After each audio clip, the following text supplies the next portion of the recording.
So RCAF was part of the team that started CPA in 2007. Bill's been on our board ever since, and we, focus on trade. And the whole concept was that agriculture is losing out on trade. I come from agriculture, and we were promised all these export opportunities, but they didn't materialize to the extent necessary to compensate for all the domestic market share we're giving up. We thought, well, that's a big issue. We can't do it alone, so we ended up allying with manufacturing and organized labor in a unique coalition focused on the trade deficit. And bipartisan, it's not nonpartisan, it's bipartisan. We like partisan people that can get things done, but it's bipartisan. And nobody wanted to listen to us in 07, trade deficit, who cares? And then by 2011, folks started to pay attention, but Obama, who wanted to renegotiate NAFTA, pushed through the South Korea, the Panama, and the Colombia trade deals. Democrats were about half and half, kind of voted our way mostly. Most Republicans went, voted for those deals. About 9 of them voted against. But by 2015, we almost beat fast-track trade authorities. People started caring about trade deficits and thinking, boy, this isn't working. And people started to look at me more like they wanted to listen to me as opposed to wanting to get out of the room because I had kind of funny warts on my face or something like that in Washington. So we almost won. We had 85 Republicans against the fast-track trade authority then. The leadership pushed back, got it down to 54, but that was a lot better than 9. And then, of course, TPP came last year with a campaign, and Trump and Bernie and Hillary all claimed to want to get rid of TPP. Trump won. He did get rid of TPP, the Trans-Pacific Partnership, which was the newest trade agreement to globalize, a lot of our rules and our food safety rules, and of course, claimed to open markets for us into Asia. But then Trump pulled out of that. So we've come a long ways in 8 years, or 10 years, I guess. It's our 10th year anniversary at CPA. And we haven't won yet, but boy, we've made a lot of progress, and we still need to make more. So let's talk about where we are right now. So one way to think about trade, most of the way you hear about trade in the press is stupid, and in Congress it's mostly dumb with the trade agreements. And in fact, I'm learning a lot every day still. But really, this is the way you think about trade in 3 levels. The volume of trade. So you hear, well, if we don't do this trade agreement, or we do or we don't, it's going to, get rid of this deal. We're not going to have trade. You're against trade. Well, the volume of trade in the world is based upon whether economies grow or shrink. It's pretty much immune to trade agreements and even tariffs. The volume of global trade is again, growth of global economies. The balance of trade, whether you have deficits or surpluses, and of course we have a deficit, is largely currency exchange rates. We'll discuss that later. Again, trade agreements don't have a lot to do with the overall balance of trade, but a little bit at the margins. Tariffs really don't, because currency is really the overwhelming factor. That's something is really hard to learn about, is these capital markets and currencies. We'll touch on it a little bit, but it's a really big deal. We're trying to persuade the administration to go further. The composition of trade. Are you selling energy? Are you selling beef? Are you selling advanced technology products or cars? Or, which is your bigger or smaller export sector, or bigger or smaller import sector? That's really where the trade agreements, the tariffs, the trade enforcement, and the like happens. But it doesn't really adjust the balance of trade. One example is an old example called Dutch disease, where the Dutch discovered oil and were all of a sudden exporting a bunch of oil they hadn't done before. And they exported, they got their exchange rate increased, their currency appreciated. That made their manufacturing and their agricultural sectors less competitive. So they did more oil, less manufacturing and agriculture, but the balance was about the same. So these days, the big problem, the trade deficit isn't just a U.S. problem, and you listen to the Financial Times, the New York Times, and the like, they think, well, anybody who cares about, the trade deficit, they're a bunch of protectionists and isolationists. Well, they're losing, we're winning. But the big problem, it's global. It's global imbalances. We have a few persistent trade surplus countries, which are Germany, China, Japan, and South Korea. They overproduce, they underconsume, and pay attention to this slide because this is a slide, this kind of a narrative, which happens to be true, is very persuasive to dyed-in-the-wool free traders. It's a narrative that they get, as opposed to low tariffs or free trade and we're all going to get rich. These surplus countries strategically overproduce, underconsume, and they export their excess goods and capital to the deficit countries like us. So China, Germany, they excessively rely on foreign country consumers like U.S. consumers for growth. There's persistent deficit countries that don't have a strategy, don't realize they are receiving the brunt of their surplus strategy, like the U.S., U.K., and these countries listed here. We import their overcapacity, we import their unemployment, and we have low growth and stagnation. We have underutilized labor, underutilized plant capacity, and the like. So this slide is important. You can, if Bill wants to send around the slides later, but this is really, again, it's true, but it's very persuasive to the free traders. They get this. And it was persuasive when I was debating some globalists in Europe in March in Brussels, which is a different story. So this just, this just shows your political power. Hillary won the popular vote. Trump won the electoral vote, but this shows the regional vote. So the Hillary votes were concentrated in the cities and the Trump votes everywhere else. And so you are his base, and you got to hold him accountable. But as the income insecurity election, I think, caused by this globalization and these trade problems, that we got to keep him honest, because he did appoint some people that are Wall Street globalists and are pushing him the other way. So we've got to keep the pressure up. I'm going to go past these next two slides. So some of the good appointees good appointments that he made is Wilbur Ross, the Commerce Secretary. He's an economic nationalist focused on growing our country. Even though he is from Wall Street, he's a pretty good guy. Bob Lighthizer, the U.S. Trade Representative, is pretty good. Peter Navarro. But then Trump hired some globalists, Gary Cohn of the National Economic Council. He's the president of Goldman Sachs, or some like to say government Sachs, because you can't hardly get an administration put together without Goldman Sachs getting in.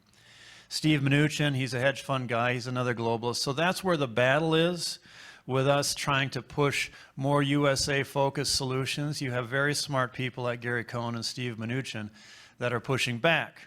And they're effective. So we have to continually push, and a CPA's view, we want to help our friends like Lighthizer and Navarro push their agenda through. So you've seen the trade deficit. We've had a trade deficit for 40 years. I'm not going to go through this, but this is, those of you who've seen my presentation before know that I always have this formula. Why does the trade deficit matter? Because when you are a net importer, your economy is smaller than it would otherwise be. Because GDP is the mere addition of volume of consumption plus investment plus government consumption. Looks like my arrows are kind of in the wrong place, and then net exports. So if you're a net exporter, your economy is bigger. If you're a net importer, it is smaller. So when someone says, are you pro-export? Aren't you pro-export? Because they only want to talk about exports. Say, no, I'm pro-net exports. Are you? So this shows last year the GDP of the U.S. was about $18.5 trillion. 69% of it was consumption, 16% was investment, 18% was government consumption. But because we were a net importer by nearly 3% of GDP, our economy was about 3% smaller than it would otherwise have been.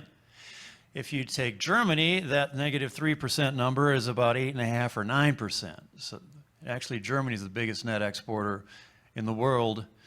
Well, South Korea a little bit, but Germany in absolute and in percentage terms. So that's why imports matter. Imports matter because it shrinks our economy and it puts our people out of work. So people say, well, we just don't want to go to manufacturing anymore. We're going to go to advanced manufacturing and services. Well, we have, as we're a developed economy, well, we have a trade deficit in advanced manufacturing too. So that plan wasn't working out so well. These are industries, I won't go through them, but these are industries we've already lost. They say, well, we don't want to get back into textiles, or we don't want to get back into sewing, duffel bags or something like that. Well, that's not what we're talking about. These are industries we invented that we've lost, like fabless chips, lithium-ion batteries, advanced ceramics, integrated circuit packaging, and the like.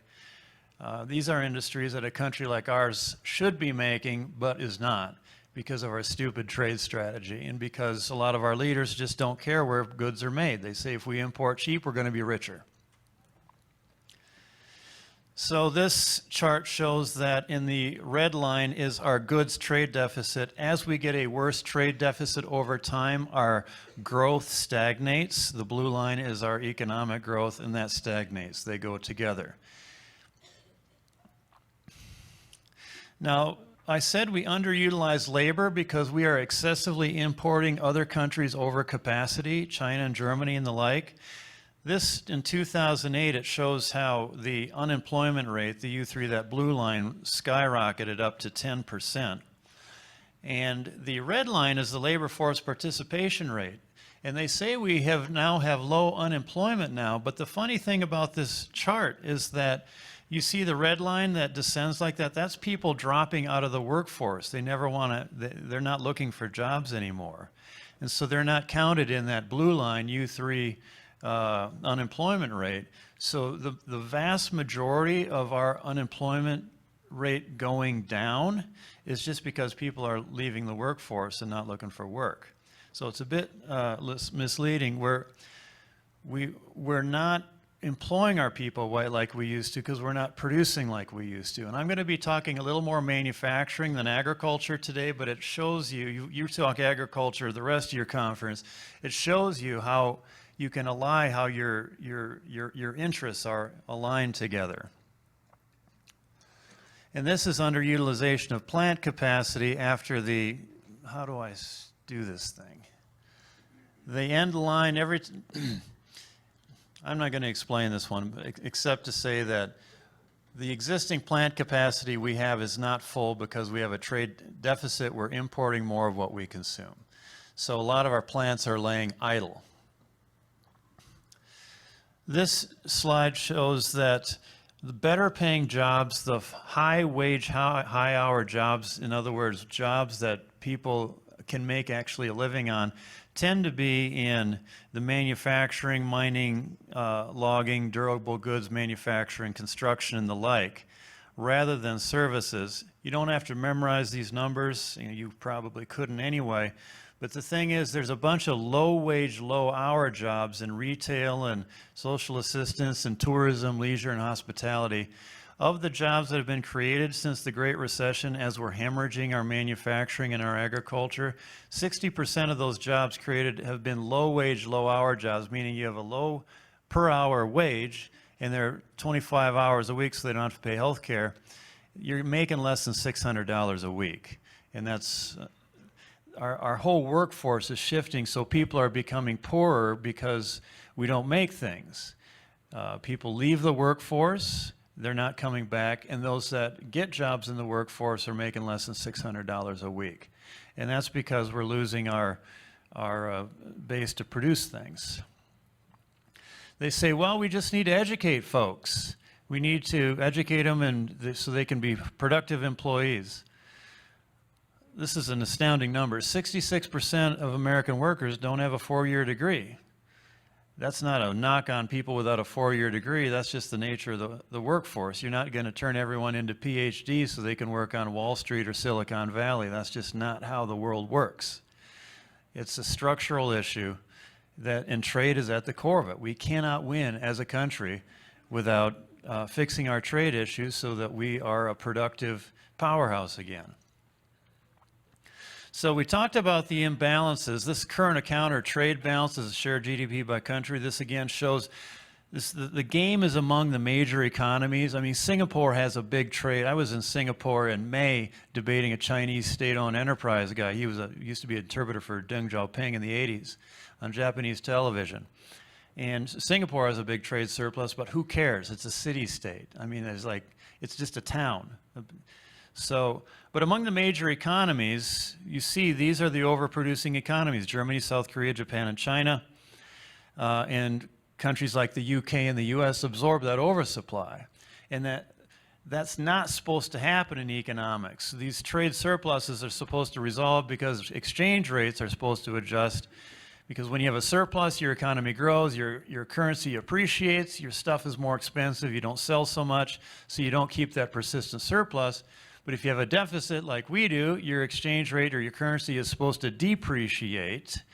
And this is standard economics, so that your goods and services are less expensive, so you sell more, you put people to work to sell those goods and services.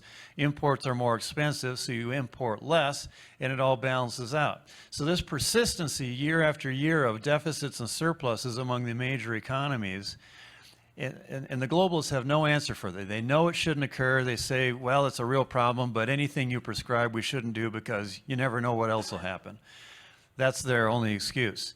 But this is the game. So you see the surplus and the deficit countries here, and of course we're a deficit country, and we're suffering economic stagnation and income insecurity as a result. And for the first time, our kids will not be better off than we were.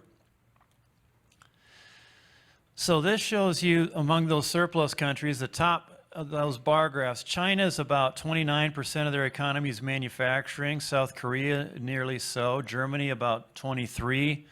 Japan, 20%, and then the US and UK. So the point of this is that the surplus countries, which are the top four, are the ones that have the power of value-added supply chains, employing people, innovating at every level, and selling goods. Goods is where the economic power is. The services industries are called services for a reason, because they service the real economy, typically. And so the U.S. with shrinking manufacturing, and oh, by the way, agriculture is the factories of the rural areas.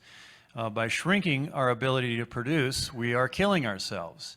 And Larry Summers and some of these these economists say we're going to do a service-based economy and we're going to do it high-tech. Well, I showed you before how high-tech we're failing, and with services, you can't run a successful economy on services, and this helps illustrate why. Those that with a significant manufacturing base do very well. They can employ people in high-wage jobs. So here's, with regard to the U.S., here are the top deficit countries, and this is why I think NAFTA is a bit of a sideshow, at least for the full economy purposes. China is our biggest deficit. It's almost half. You're not going to fix the problem unless you focus on China. And candidate Trump was pretty tough on China, but now he's kind of laid off, and he's allowed the Chinese to tie trade to their North Korean alleged cooperation, and that's a mistake. We got to keep trade separate from the foreign policy issues. And we've wrapped trade and foreign policy up too many times, from Bush to Clinton to Bush to Obama. We got to separate it out, have it stand on its own, because we can't continue giving up our economy in exchange for another country being our friend. We got to keep it separate. So China's the big kahuna here. We're not going to fix it unless we fix China. Japan's number 2, Germany number 3, Mexico's number 4. So that's why we need to focus on China, and they're a special case. These are several this shows how much other countries, their oversupply countries, their exports to us exceed our imports from them. And we've got to call people on their trade agreements and trade, saying, well, we want to be able to export to them. The issue is, are we a net exporter to them? And with these countries, we're not. These big countries, we're not. Net exports. Keep that in that's your quick rebuttal for the wacko free traders. So how do these countries do their oversupply? It's mostly exchange rates, but they engineer it. And China's a big deal because they have nearly an unlimited supply of underutilized workers. Unions don't exist. Germany, Germany used some regulatory practices to cheapen up their labor when they joined the EU, but India has a nearly unlimited labor force as well. But the China, India, and Asia, when Asia entered the global economy was a big deal because we were awash with more workers and production from workers than we had ever seen before. What the U.S. is now 300 million, 330 million people, something like that. Europe is 400 million or the like. You bring China into the equation when they open up because they were always isolated. They did their own thing for years and years and years. And then after Tiananmen, they started opening up. So you have 1.3 billion workers that exceed the U.S. and the EU total, which we've always thought of it back in the old days as, Western capitalist world. You have all those folks coming online, wanting to get rich. They produce, but they don't have enough money to consume. And so they're producing, they're not consuming what they produce, and they're relying on the U.S. consumer market to buy the products. And that's, I get it. It's fine with them and for them, but at some point we can't fund their rise. So China still has 600 million workers that are not yet meaningfully contributing to GDP that can, a portion of which can come online. That's more workers, than we have citizens, right, in our country. So it's this massive influx from the countryside into the cities to produce. So they produce, but they can't consume what they produce. India's got another 800 million workers that have not yet entered the workforce. I mean, it's massive. It's like an entire alien planet, from economic terms, came and sat down and started producing but not consuming and relying on us to, buy the cheap goods, which we do happily because they're cheap. But the balance gets out of whack, so it's a totally new game. If Africa ever comes online, which is a ways off, but that's another 1.2 billion people that is the same. So there's, as far as the eye can see, we have more labor and production coming our way than is able to consume our products that we produce. So I've already made that point, but this is interesting here. The 39 million top population total in California. In China, you have 10 million people turning the age of 18 every year. So they've got to find jobs for them because, China's a repressive country, but they are making their population richer.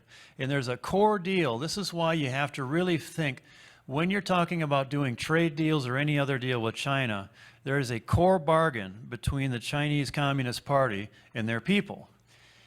And the bargain is, we will repress you, but you will have a job, and your children will be better off than you are. And that core deal has kept China stable. We will repress you, but you will have a job, and your children will be better off than you are.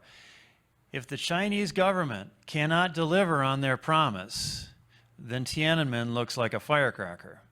The people will find a government who can.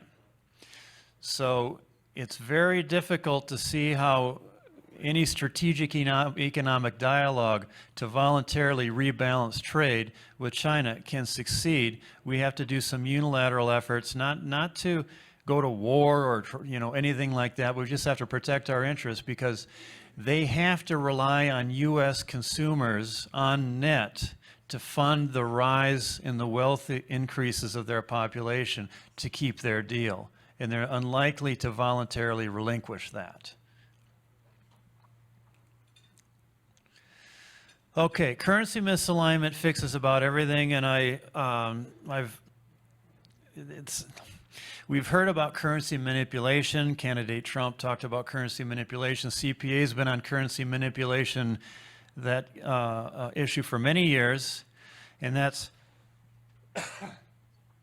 where a country strategically devalues its own currency below fair market rates, which makes its goods and services cheap on global markets so they can sell more and employ their people, and it makes imports more expensive than they would otherwise be. It's like a tariff on imports to keep imports out. It's very successful. Japan used that to grow in the 70s and 80s. China used it to grow in the 90s and the aughts and in 2014. But the big issue really is misalignment, because currency manipulation, governments intentionally doing it, is a way to cause misalignment. Misalignment, what does that mean? It means that currencies are misaligned, meaning they're either undervalued or overvalued. And what's happened with exchange rates, which the textbooks say, as I told you before, exchange rates are supposed to adjust so you don't have persistent surplus and deficit, because they adjust, they just aren't anymore. And even some globalist think tanks in Washington are very concerned about it and leading a charge to do something about it, which we found some new friends who we used to, not agree with. So that's been helpful. So let's look at what this means. So this chart shows governments intervening in foreign exchange markets, which is the red line, and they were actually doing some, between 2004 and 2014, governments, that red line, governments were intervening in foreign exchange markets more than ever before and actually driving the prices out of whack. But the blue line shows private flows, meaning private traders trading in the currency markets, and they're actually the problem these days, because governments are not the problem for the last 2 years, which is why Trump did not name China a currency manipulator. It's one thing that I agree that he couldn't have done, and I told our board he's not going to do it because they're not actually manipulating. We've got to get to misalignment. This chart shows the results of a study we did in May, and it shows on the left, those countries like Japan is about 22% undervalued. Germany is about 20% undervalued. That means Japanese goods, Japan's yen is undervalued by 24% versus a basket of major currencies. That means all its Toyotas, all its Hondas, everything that it makes is sold on world markets at 25% cheaper than it would otherwise be if the yen was fairly valued. It's a massive subsidy. Imagine if they were writing government checks on export subsidies at 25% of everything sold out of Japan. It's very big. And imagine if they put up a 25% tariff against everything coming into Japan. That's the effect of this. Germany, 20%. China actually is less undervalued than it used to be. They're a big problem for us, but China trade with Japan and Germany, and China's got a trade deficit with them. They have a massive surplus with us, but they have a trade deficit with Germany and Japan because of the undervaluation. Germany and Japan are more undervalued than China is. In the U.S., we have a $20 that's 25% overvalued, which means all the beef, all the cars, all the Boeing planes that we sell on global markets are 25% too expensive. So when we're talking 2% or 1% or 5% tariffs, in a trade deal, nothing compares to this. This is really big. And what's causing it is massive inflows of money coming in and buying up dollar-denominated assets and keeping the dollar high. These days, because capital flows are so much bigger than goods and services flows, they're not connected to the real economy. There's a massive sloshing around of international capital, and it can destabilize countries like the 1994 Southeast Asian crash. But for the U.S. purposes, it's coming in to bid up the dollar in a persistent manner because we're a relatively stable economy. We have a little bit higher interest rates than anybody else. It's pushing the dollar up, which is making all your beef, all your corn, all the cars non-competitive. It's very hard, and we've told the administration, it's very hard to fix a trade deficit unless we address this. We've come up with a solution. I'll just give you the outlines of it, but basically the IMF has approved a way to moderate this sloshing of international cash around that destabilizes the economy. It's called a market access charge, where you tax foreign incoming capital so it can't just freely buy dollars whenever it wants. You put a little bit of a tax on it, which pushes the dollar down, and you can calculate it so you get that dollar down to trade balancing equilibrium price. So Bill might want, you might see that in your policy discussions coming up. I don't know, but we think it's the biggest thing you can do for trade. Now on NAFTA itself, it's the big issue, but it's the big issue we're hearing today. I'm on the radio and I was on TV today to respond, say, what does Trump mean? We're going to pull out of NAFTA. So they want to talk about that. But Bob Lighthizer, our trade ambassador, his big objective is to reduce the trade deficit. That's good. We appreciate it. No other administration has cared about that. He's much stronger than the Mexican and Canadian counterparts who don't want to balance the trade. Of course, Canada's not a problem. We have largely balanced trade overall with them. But they think everything's fine. They still don't think trade deficits matter. So we'll see what happens. He wants to strengthen rules of origin, which RCAF can hopefully fit into. They're focusing on the automotive market, but hopefully you can get the beef rules of origin in there. And there's some ideas on how to do that. He's concerned about international tribunals that are a problem for U.S. sovereignty. Now, there's a lot of pushback for what he's doing, not only the Mexicans and the Canadians, but the opponents of change are the chairman, Kevin Brady, of Ways and Means. He just wants to tweak NAFTA, include digital goods, and approve a new NAFTA. That's what they want. I mean, nobody's helping. I mean, we're helping at CPA, but it's not enough. Subcommittee Chairman for Trade Dave Reichert says NAFTA has benefited nearly every sector of the U.S. We can now modernize it. We just had an election. You saw the election. These guys aren't changing, right? We've got to keep the pressure on. The multinationals say don't disrupt our supply chains or hurt consumers. Well, if you're China or Germany, you want to disrupt supply chains and move those supply chains into your countries. That's how they play the game. And you know what the big ag lobby says, don't touch a thing. So that's what's going on with NAFTA. The big deficit drivers with Mexico, we had a surplus with in '93 before NAFTA. Now we have a $68 billion deficit. They're the number 4 deficit country with us. Low wage rates is a big part of it, especially in auto parts. That's why auto parts went there. Astoundingly, the auto worker sector, which is our biggest labor sector in the economy, I think, hundreds of thousands, if not millions of workers, their wages have devalued post-NAFTA more than any other sector by 27%. It's a massive wage devaluation. That's not the average across the country, but they had the big part of it. Currency manipulation is not really an issue with them except dollar overvaluation, but Mexico and Canada aren't currency manipulators, but they want to put it in the agreement. Lighthizer does. So that's what's going on there. So we have, looking forward, we have competing visions. We have the economic nationalists in the administration who are focused on, this is different from white nationalists and ethno-nationalists and that sort of thing. It's the economic nationalists, right? They're focused on U.S. jobs, manufacturing, and growth. You have the globalists, which are the people who Wall Street, Silicon Valley, it doesn't matter where things are made, everything's fine. There's some of the Dem Party, the GOP, and the multinationals.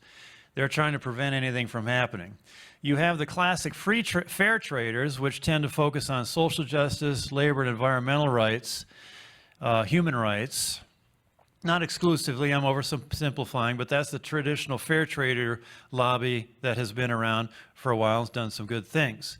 We're trying to marry the economic nationalists and the fair traders, because some of the fair traders want to use global trade agreements to push human rights principles across the world. That's fine. But for our purposes, the economic nationalists and the fair traders need to cooperate more against the globalists to get some change. Solutions, national goal of balanced trade. We just need that as a national goal. We haven't quite gotten there yet, but more people think the trade deficit matters, and it's moving elections. But Congress isn't there. Fixed dollar overvaluation. Dollar overvaluation, that's with the market access charge I talked about. Now, the strong dollar, don't you want a strong dollar? I mean, strong America, strong dollar. It's not. It's a weak America. It makes all of our production offshore, so we've got to combat the strong dollar rhetoric and make a fairly priced dollar. It is the weak currency countries that are going to lead the world. China is a weak currency country, and they're going to be the biggest economy in the world in 5 years, and we never will be again for as long as we or our children live. We're done being the biggest economy in the world because we screwed it up with our currency policy. Strong dollar is a weak country. The weak currencies are the strong countries like Germany and China. We need a national goal with the supply chains, and you should play into it too. You want the agriculture and the beef supply chain. You want the supply chain here.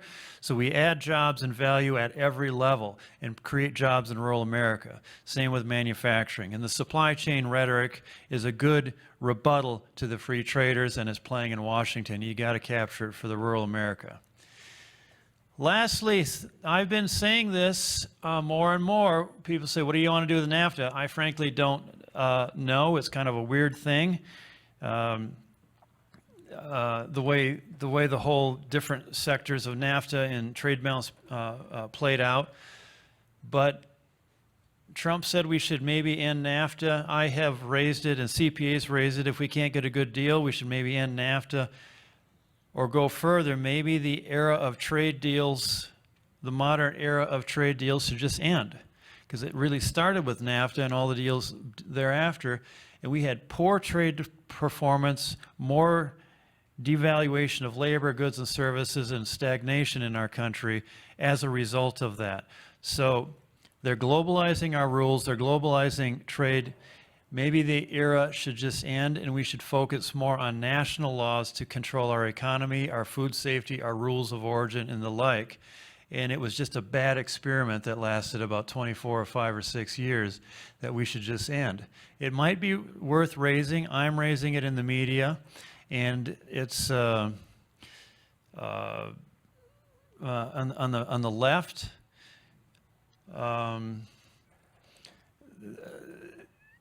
Who is concerned more with citizen participation, just as the right is. Once you globalize these rules and have international bodies, citizen participation ends. Citizens can't influence beyond the national level.